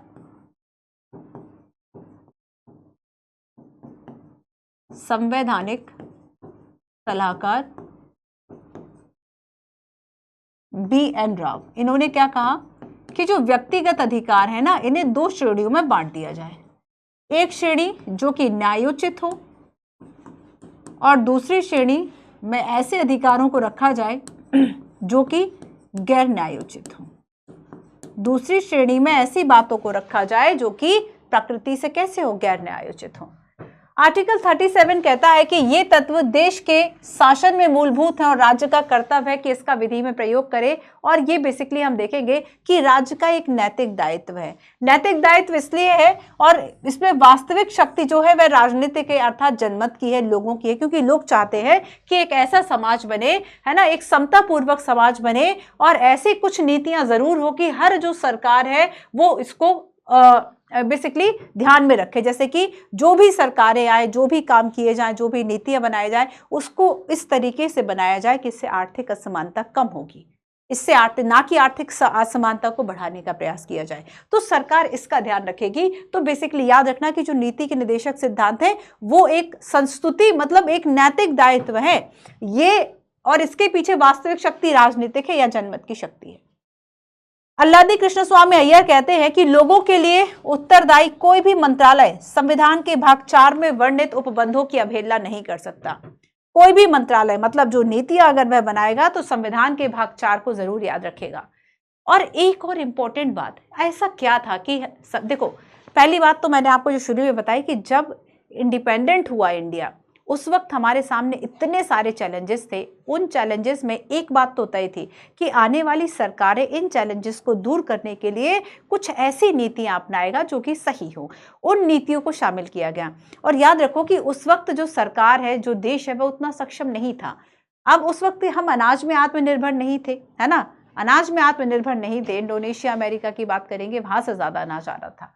तब ऐसे में हम कैसे सबको शिक्षा की बात कर पाते, कैसे हम ये कह पाते कि हम आय असमानता को दूर करने की बात करेंगे, कैसे हम मनरेगा की बात कर पाते। तो यहाँ पर क्या है कि आखिर संविधान निर्माताओं ने किन परिस्थितियों के कारण इसे गैर न्यायोचित विधि के रूप में लागू किया और इसमें बाध्यता नहीं रखी। क्योंकि अगर सरकार के पास करने के लिए और भी इतने सारे काम थे, और भी ऐसे महत्वपूर्ण काम थे कि अगर हम इसकी बाध्यता रख देते, सरकार, वही होता है ना कि आप खुद पर इतनी ज्यादा बाध्यता, आप खुद पर इतना बर्डन ले लो कि ये जो किताब है वो मैं तो 90 लेक्चर्स में करवा रही हूँ, है ना, हो सकता है कुछ बच्चे ऐसे हो कि 10 लेक्चर में खत्म कर देंगे। आप बेशक कर तो सकते हो, लेकिन कब, जब आपने बहुत अच्छे तरीके से इसको कई बार पढ़ चुके हो। आप एक्स्ट्रा बर्डन कब लोगे? अगर आपके पास 2 दिन में आप फिनिश कर पाओगे, चलो मैंने 10 बार पढ़ ली, 20 बार पढ़ ली, 2 दिन में फिनिश कर पाओगे? पॉसिबल नहीं है। कुछ तो है देखने के लिए, 2 दिन में कैसे पॉसिबल है? तो यहाँ पर क्या है बच्चों कि बेसिकली अगर गवर्नमेंट पर उस वक्त बर्डन हो जाता, उस वक्त करने के लिए और भी कई महत्वपूर्ण काम थे, सरकार इसको फुलफिल नहीं कर पाती। इसलिए बेसिकली इसको कुछ लोगों के द्वारा ये कहा जाता है कि ये जो डीपीएसपी है इसे एक चेक की तरह देखो कि चेक मिला है, बट इसका जो भुगतान है वह बैंक पर निर्भर है। बैंक इन सेंस कि राज्य जब सक्षम होगा तब जाके आपको ये देगा अधिकार, ठीक है। तो बाध्य नहीं बनाया क्योंकि देश के पास पर्याप्त वित्तीय संसाधन नहीं थे। पर्याप्त वित्तीय संसाधन नहीं थे, कैसे आप आय समानता को दूर करते? देश में व्यापक विविधता और पिछड़ापन इसके कार्यान्वयन में एक वो डालता है ना कि पिछड़ापन है, विविधता इतनी ज्यादा है। अगर विविधता इतनी ज्यादा तो कैसे समान नागरिक संहिता को लागू करोगे, ठीक है। अगर पिछड़ापन है या फिर विविधता इतनी ज्यादा है तो इसके कार्यान्वयन में परेशानी होगी। भारत को नए निर्माण के कारण कई तरह के भार से मुक्त रखना था और इसी वजह से क्या किया गया कि इसको हमने बाध्यतापूर्ण नहीं बनाया। और एक लास्ट बात की डॉक्टर अंबेडकर के द्वारा ये कहा गया कि संविधान में कहा था कि लोकप्रिय मत पर, मतलब लोकप्रिय मत मतलब लोगों ने जिसको चुन के भेजा है, ठीक है, ऐसी लोकप्रिय सरकार, लोकसभा को लोकप्रिय सदन लिया, लोगों का सदन भी कहा जाता है। तो जो लोकप्रिय मत पर कार्य करने वाली सरकार है, इसके लिए अगर वह सरकार नीतियां बना रही है तो डीपीएसपी को ध्यान में रखेगा। और अगर उसकी अवहेलना कर रही है ना, अगर अवहेलना कर रही है तब उसे निर्वाचन समय में मतदाताओं के सामने इसका उत्तर जरूर देना चाहिए कि आखिर हम इन डीपीएसपी को क्यों नहीं लागू कराएंगे, है ना। तो ये क्या हो गया कि नीति के निर्देशक सिद्धांतों के पीछे आखिर क्या संस्तुति, क्या सिफारिशें थी, उन सभी को हमने देखा। अब आगे चलते हैं और हम देखते हैं कि इनकी आलोचना जो है वह किस आधारों पर की जाती है। नीति के निर्देशक सिद्धांतों की जो आलोचना है वह आखिर किन आधारों पर की जाती है? 4 प्रमुख आधार हैं। कोई कहता है कि प्रॉपर कानूनी शक्ति नहीं है, किसी ने कहा कि तर्कहीन व्यवस्था है, किसी ने कहा रूढ़िवादी चीजें हैं, ठीक है, किसी ने कहा संवैधानिक टकराव है। ये आलोचना के आधार हो गए। पहली बात देखो, चूंकि कानूनी शक्ति इसलिए नहीं है क्योंकि इसकी जो प्रकृति है वह कैसी है, गैर न्यायोचित है, गैर न्यायोचित, गैर न्यायोचित प्रकृति है। ठीक है, गैर न्यायोचित प्रकृति है, इसलिए कहा जाता है कि कोई कानूनी शक्ति नहीं है। या फिर यहां पर केटी शाह कहते हैं कि ये अतिरेक कर्मकांडी है। वही बात है कि अच्छी अच्छी बातें लिख दो, तो यहां पर क्या कहा जा रहा है कि ये जो है वह कुछ ज्यादा ही कर्मकांडी है, अतिरेक कर्मकांडी, केटी शाह ने कहा। वास्तविकता से कोई लेना देना नहीं है, कुछ भी शामिल कर लो, उनसे होता क्या है, आप इंप्लीमेंट ही नहीं करोगे। मैं 4 बजे सो के उठूंगी और सुबह से कम 4 घंटे रिवीजन, और उसके बाद दिन में भी कम से कम 12 घंटे की पढ़ाई, है ना। या फिर इस तरह की चीजें कि हाँ भाई हेल्दी खाना खाना है, योगा करना है, सोशल मीडिया नहीं यूज, मतलब हमने क्या कि जितनी अच्छी बात है वो सब शामिल कर लिया, उस पर इम्प्लीमेंट शायद 10% हो, है ना। तो यहाँ पर क्या है कि बस उसी तरह से इसको कहा कि एक तो कोई कानूनी शक्ति नहीं, जबरदस्ती का कर्मकांड कर रहे हो, तो यहाँ पर अतिरेक कर्मकांडी बताया। और यहाँ पर क्या किया, इसकी जो तुलना है वह ऐसी मतलब कि एक चेक जो कि बैंक में है, एक चेक जो कि बैंक में है, जो कि बैंक में है, ठीक है। और ये किस पर निर्भर करेगा कि बैंक के पास जब संसाधन होंगे तब जाके आपका जो चेक है वह कैश होगा, तो इसका भुगतान बैंक के संसाधनों पर निर्भर है। इसका भुगतान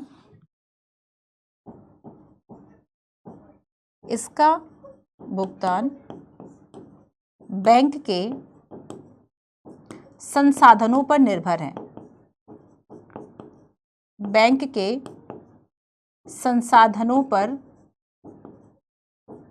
निर्भर है, ये बात कही। ठीक है, तो इसलिए कहा कि इसमें कोई कानूनी शक्ति नहीं है और इसलिए इसकी आलोचना जो है वह की। साथ ही इसमें यह कहा कि टीटी कृष्णामाचारी ये कहते हैं कि यह भावनाओं का स्थायी कूड़ा घर है। आपने ये कि एक कूड़ा घर बना दिया, मतलब आपकी भावनाएं थी कि हमें ये करना है, तो स्थायी रूप से एक कूड़ा घर बना दिया। किसी ने कहा कि धार्मिक उपदेश है, आइवर जेनिंग कहते हैं कि कर्मकांडी आकांक्षा है। ठीक है, तो यहाँ पर भावनाओं का कोई कह रहा है स्थायी कूड़ा घर है, किसी ने ऐसा चेक बताया जो कि भुगतान बैंक के संसाधनों पर निर्भर है, तो इस तरीके से इसकी आलोचना पहली हो गई। दूसरा देखो, दूसरा कहा गया कि तर्कहीन व्यवस्था है। अब तर्कहीन इसको क्यों कहा, इसमें कहा कि बेसिकली इसे तर्कहीन इसलिए है क्योंकि इसे प्रॉपर व्यवस्थित नहीं किया गया है, इसे व्यवस्थित नहीं किया गया। और इसी के साथ साथ देखो जो इसका वर्गीकरण है ना, वो भी कुछ समझ में कम आता है। जरा आलोचकों का कहना है कि जो वर्गीकरण भी है, वर्गीकरण भी सही नहीं है, वर्गीकरण भी इसमें सही नहीं है। इस तरीके से इन्होंने कहा कि एक जो है ये व्यवस्था तर्कहीन है। ठीक है, ना ही इसे तर्कहीन उचित तरीके से वर्गीकृत किया है और ना ही इसे तर्कसंगत तरीके से व्यवस्थित किया है। तो यहाँ पर देखो सर आइवर जेनिंग्स कहते हैं कि इन तत्वों का कोई नियमित प्रतिमान जो दर्शन है वह नहीं है। साथ में इसमें यह भी कहा गया कि आधुनिक और पुरातन को जोड़ती एक व्यवस्था है।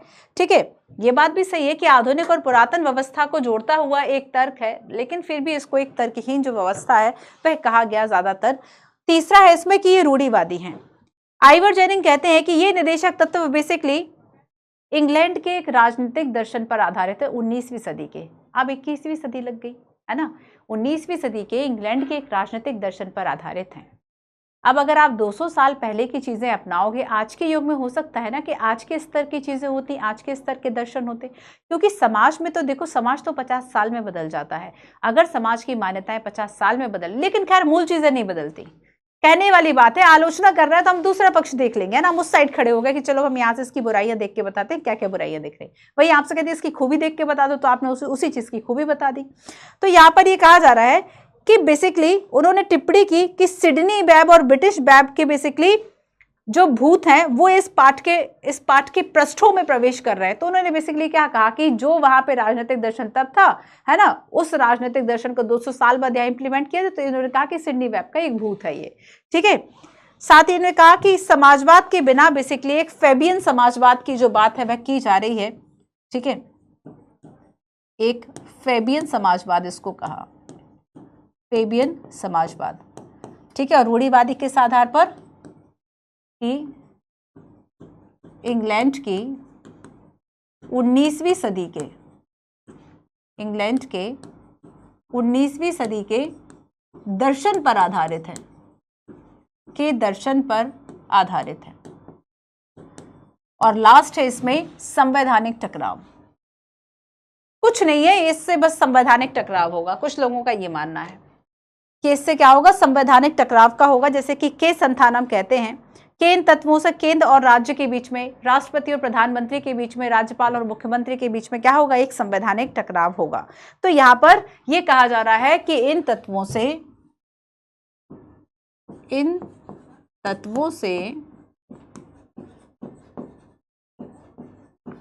केंद्र व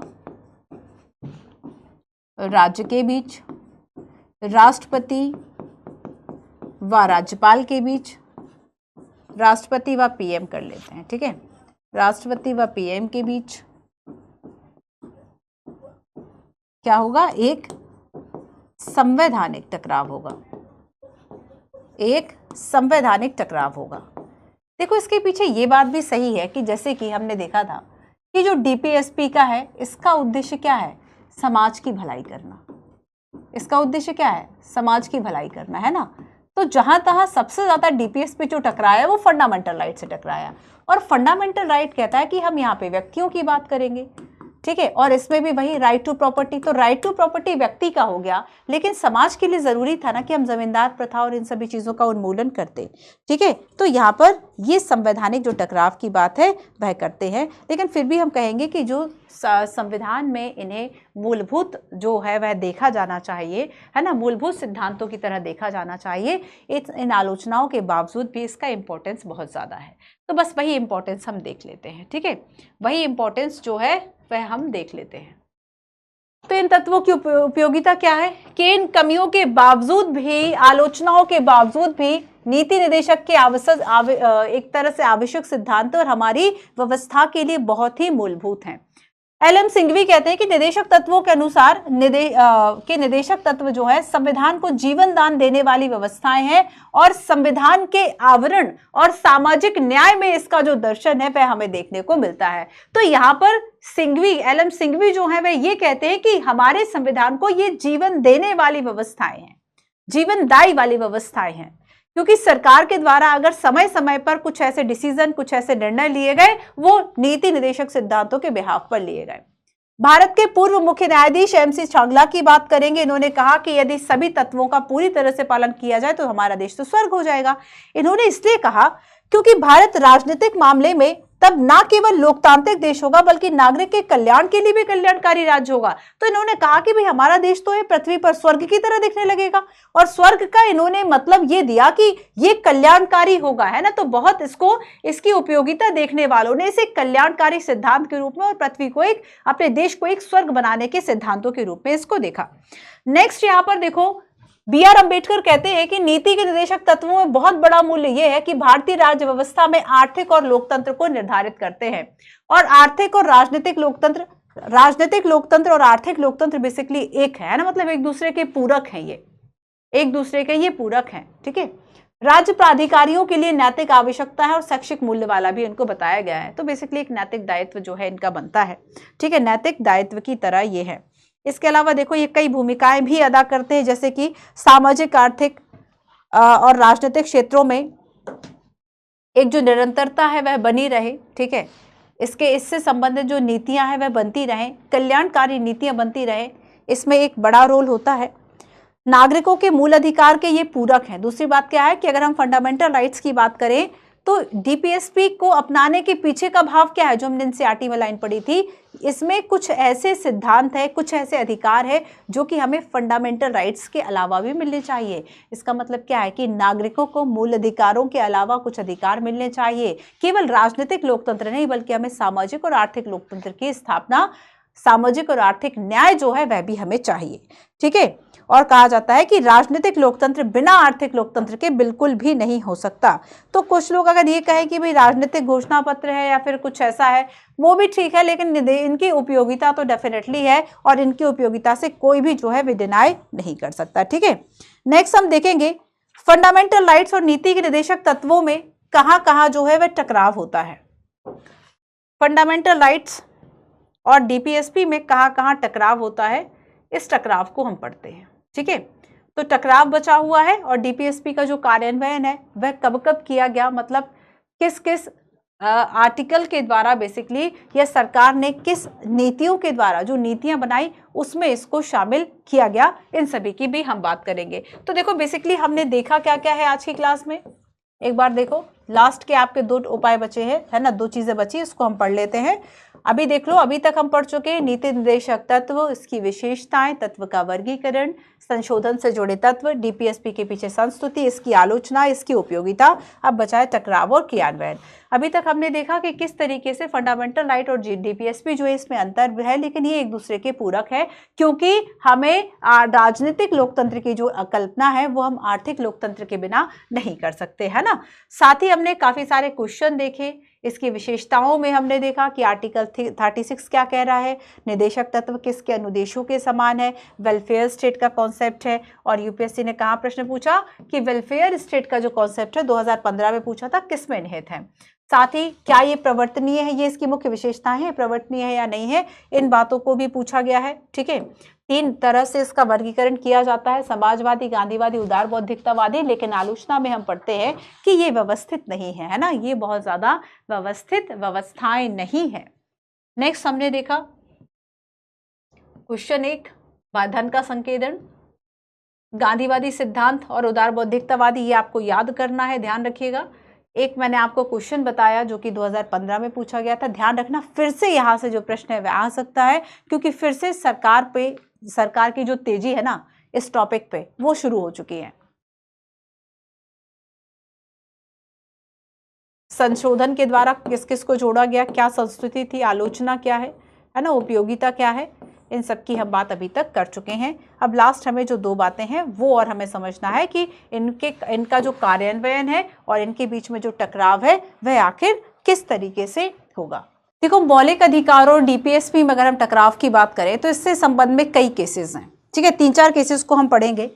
सबसे पहले मैं आपको बता दूं कि बेसिकली फंडामेंटल राइट और डीपीएसपी के बीच में, फंडामेंटल राइट्स और डीपीएसपी के बीच में ये जो टकराव की शुरुआत होती है ना, ये शुरुआत होती है आर्टिकल 37 से लेकर।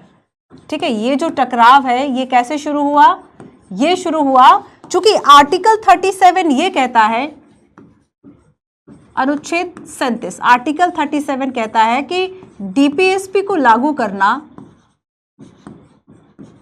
डीपीएसपी को लागू करना, ठीक है, तो यहां पर राज्य को बेसिकली ये जो काम है वह सौंपा गया है कि आपको डीपीएसपी को लागू करना है। और ये जो यहाँ से बाध्यता है ये टकराव को जन्म देता है कि जब कोई राज्य सोच ले कि नहीं हमें तो अपनी नीतियां बनाते समय डीपीएसपी को ही ध्यान में रखना है, तब राज्य अगर इस बाध्यता के साथ उसको लागू करता है तब क्या होगा, इस वक्त में जो टकराव है वह शुरू होगा। तो ये शुरू कैसे हुआ टकराव, टकराव का पहला कारण है आर्टिकल 37। ठीक है, अब देखो इसमें दूसरा पॉइंट होगा कि एक केस हुआ चंपकम दोराई राजन मामला। चंपकम, यूपीएससी कैसे क्वेश्चन पूछती है कि ये मामला पूछ लिया और इसमें मेन डिसीजन क्या था वो प्रावधान पूछ लिया। चंपकम दोराई राजन वाद, ठीक है, वाद लिख सकते हैं, मामला लिख सकते हैं। और देखो इस मामले में क्या किया गया कि जो डीपीएसपी है और जो फंडामेंटल राइट है, अब देखो इन दोनों में से किसी एक को प्रभावी घोषित किया होगा। तो यहां पर यह कहा कि जो फंडामेंटल राइट है ये प्रभावी होंगे। अगर किसी तरह का कोई टकराव हुआ या कुछ भी प्रॉब्लम होती है तब चंपकम दोराई राजन मामले में ये कहा गया था कि डीपीएसपी के ऊपर या फिर जो फंडामेंटल राइट्स हैं ये प्रभावी होंगे, इनको कम नहीं किया जा सकता। इसके बाद देखो गोलखनाथ जो मामला है वह आता है। ठीक है, गोलखनाथ मामले की हम बात करेंगे और इस मामले में बेसिकली ये कहा गया था 1967। ठीक है, गोलखनाथ मामला 1967 और यहां पर याद रखना कि ये जो आपका पहला मामला ये 1951 का होगा, 1967 गोलखनाथ मामला।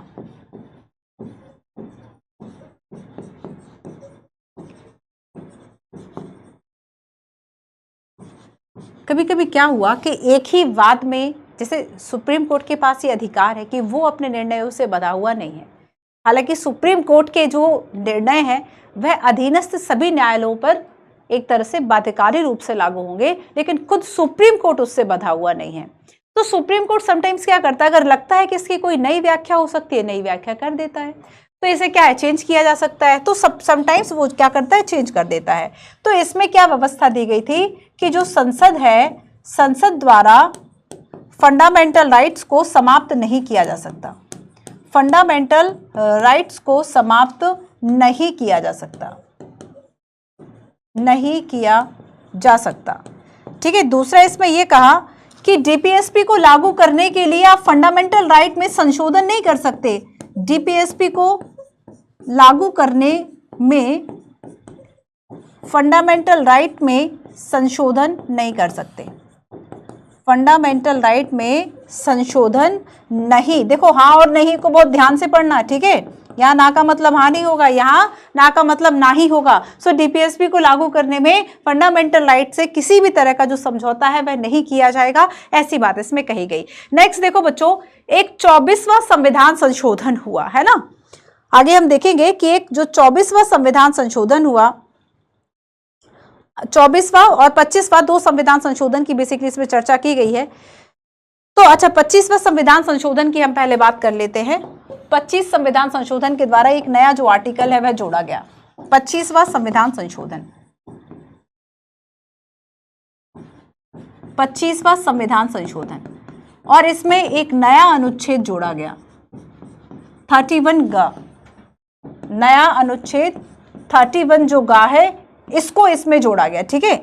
और देखो इसमें लिखा हुआ था कि समाजवादी निदेशक तत्वों को लागू करने के लिए आर्टिकल 31 क्या कहता है कि अगर आपको समाजवादी तत्व जो है वह लागू करने हैं, मतलब जिससे समाज का कल्याण हो, तो समाजवादी तत्वों को लागू करने वाली जो नीतियां हैं, लागू करने पर, अब देखो इसे चुनौती किन किन आर्टिकल्स के आधार पर नहीं दी जा सकती। इसे चुनौती 14, 19 और 31, ठीक है, 14, 19 और 31। तो बेसिकली निदेशक तत्वों को लागू करने के लिए इसे इन आधारों पर अवैध घोषित नहीं किया जाएगा। पहले चैलेंज की भी बात की गई, और लागू करने के लिए 14, 19 और 31 के आधार पर अवैध घोषित नहीं किया जाएगा।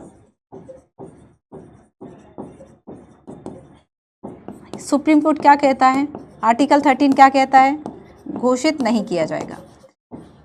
आर्टिकल 13 कहता है कि ऐसी कोई भी विधि जो कि फंडामेंटल राइट का वायलेशन करेगी वह शून्य घोषित होगी। यहां तक बात सही है। आगे देखो प्रॉब्लम कहां पर है कि अब 25वां संविधान संशोधन हुआ और उसमें एक नया आर्टिकल जोड़ दिया, 31 ग है ना, सी 31C भी वो हो सकता है। इसमें कहा कि अगर आप जैसे कि सामाजिक कल्याण के लिए कोई नियम बना रहे हैं, है ना, समाज के लिए कोई नियम बना रहे हैं, तब क्या होगा, इसको लागू करने के लिए इसमें दो बातें जो हैं वे लिखी हुई हैं। पहली बात इसमें यह है कि अवैध घोषित नहीं किया जाएगा। यहां तक तो बात सही है, अवैध घोषित नहीं किया जाएगा। अगर समाजवादी तत्व मतलब डीपीएसपी को लागू कर रहे हैं तो इस डीपीएसपी को इन आधारों पर 14, 19, 31 पर, इसमें दूसरा शब्द लिखा था कि इसे चैलेंज नहीं किया जाएगा, इसे चैलेंज नहीं किया जाएगा। सुप्रीम कोर्ट को यह बात अच्छी नहीं लगी कि ऐसे कैसे हमारा अधिकार जो है वह कैसे कहा जा रहा है, कम क्यों हो रहा है। तो यहां पर देखो बच्चों कि जो इसमें केशवानंद केस था ना, केशवानंद केस में ये जो चुनौती वर्ड है ना, इसको सीरियसली ले लिया गया और ये कहा कि एक बात तो सही है, लेकिन चैलेंज ना करना, चुनौती नहीं दी जा सकती, इस बात को असंवैधानिक घोषित कर दिया। और केशवानंद बाद में ये कहा कि भाई न्यायालय में चुनौती दी जा सकती है, न्यायालय में जो चुनौती है मतलब न्यायिक समीक्षा हो सकती है, इसे चुनौती नहीं दी जा सकती। इसका मतलब क्या है कि आपने न्यायिक समीक्षा को हटा दिया, आप चैलेंज ही नहीं कर सकते ना, तो कैसे न्यायपालिका समीक्षा करेगा। तो न्यायपालिका न्यायिक समीक्षा की शक्ति को सीमित किया गया था। तो न्यायपालिका में जो चुनौती नहीं देख सकते ना, इसको अवैध घोषित कर दिया केशवानंद भारतीवाद में, क्योंकि न्यायिक समीक्षा जो है बेसिकली किसका, डॉक्ट्रिन ऑफ बेसिक स्ट्रक्चर की अगर हम बात करें कि संविधान का बुनियादी बेसिकली एक पार्ट है, मूल संरचना का भाग है न्यायिक समीक्षा, जुडिशियल रिव्यू। तो न्यायिक समीक्षा जो है इसकी हो सकती है। इसके अलावा हम एक और बात की बात करेंगे जो कि है मिनर्वा मिल मामला 1980।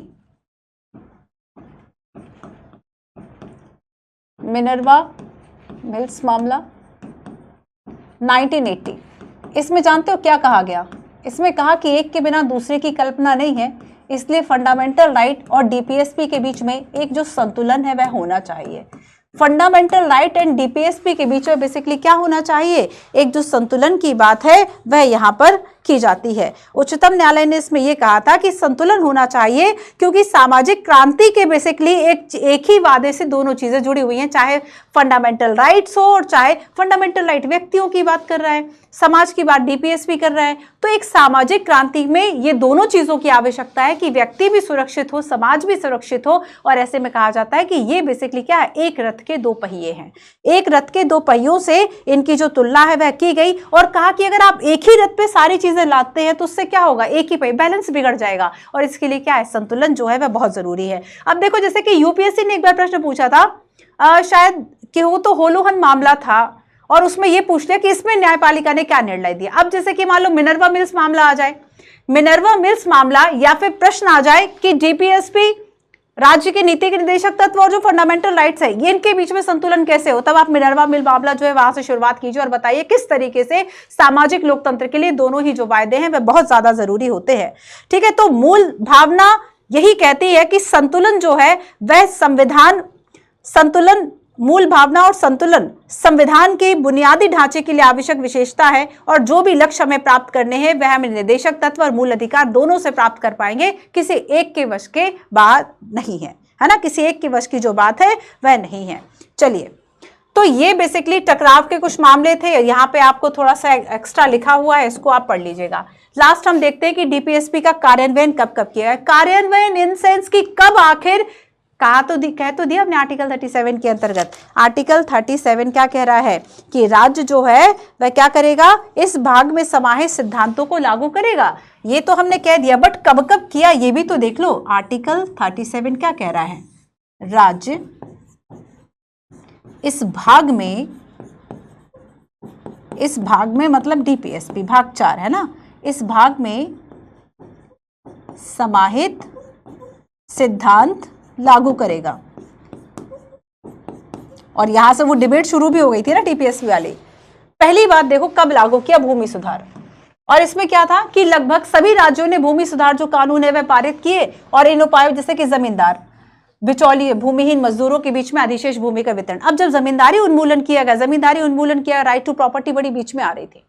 राइट टू प्रॉपर्टी जो हम देखेंगे कि इसका अबॉलिश जो किया गया, इसका उन्मूलन किया गया, या इस राइट टू प्रॉपर्टी को फंडामेंटल राइट से हटाया गया है ना, फंडामेंटल राइट से बेसिकली इसको हटाया गया और किस में रख दिया गया, भाग 12 आई थिंक आर्टिकल 300A, हाँ अनुच्छेद 300A में इसको शामिल किया। इसके पीछे कारण था कि अगर फंडामेंटल राइट था तो भूमि जो जमींदार थे उनके पास मान लीजिए 100 गांव है और एक काश्तकार है, वहां किसान था, मजदूर बना पड़ा है, तो एक भूमि अधिशेष, भूमि सुधार। तो जब भूमि सुधार हुआ था डीपीएसपी से प्रभावित नहीं थी। श्रम सुधार चाहे न्यूनतम मजदूरी अधिनियम हो, चाहे श्रम संहिता हो, चाहे श्रम विनियम हो, उन्मूलन अधिनियम हो, बाल श्रम निषेध हो, है ना, बाल श्रम बच्चों से नहीं काम करवा सकते, और बाल श्रम किशोर जो नाम चेंज हुआ था, बाल एवं किशोर श्रम निषेध विनियम अधिनियम 1986।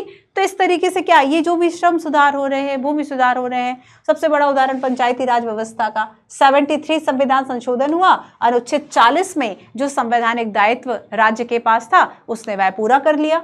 देश में लगभग सभी हिस्सों में ग्राम, ब्लॉक और जिला स्तर पर त्रिस्तरीय पंचायती राज प्रणाली जो है वह शुरू हो गई।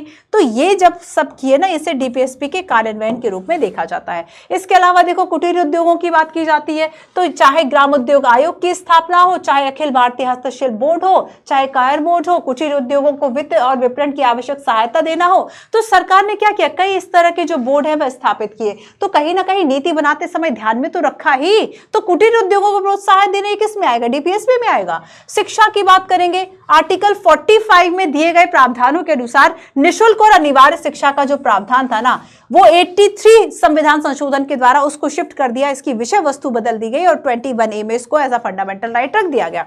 ग्रामीण क्षेत्रों का विकास देखो, 1952 में चाहे सामुदायिक विकास कार्यक्रम हो, चाहे एकीकृत ग्रामीण विकास कार्यक्रम हो या फिर आप मनरेगा जो वर्ष 2006 से लागू है, आप इस तरह के जो प्रावधान सुनते हैं कि रोजगार की बात की जा रही है ना, जो वंचित तबका है उसके लिए कोई न्यूनतम सहायता, कोई जीवन स्तर की बात की जा रही है।